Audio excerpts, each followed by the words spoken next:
आज संध्याकाळचा प्लॅन थोडासा वेगळाच होता. इथं मिस्टरांनी चिकन आणलेलं आणि त्याला मॅरिनेट करून ठेवलं. नंतर मग ते वाफवायला ठेवलं होतं पातेल्यामध्ये. आज म्हणलं पातेल्यामध्येच चिकन करूया, कारण कुकरमध्ये तर आपण दरवेळेस करतो, पण पातेल्यात बरेच दिवस असं शिजवून नव्हतं घेतलं, पण पातेल्यामध्ये शिजवायला ठेवलं.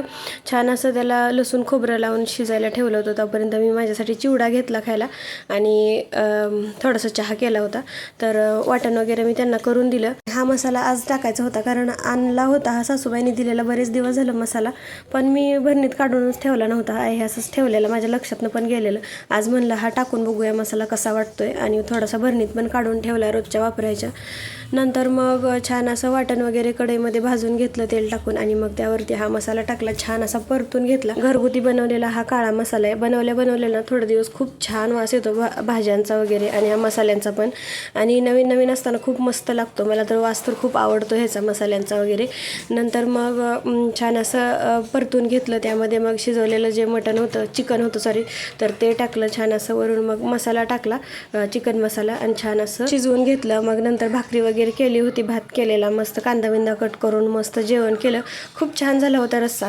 व्हिडिओ जर आवडला तर लाईक करा. Bye bye.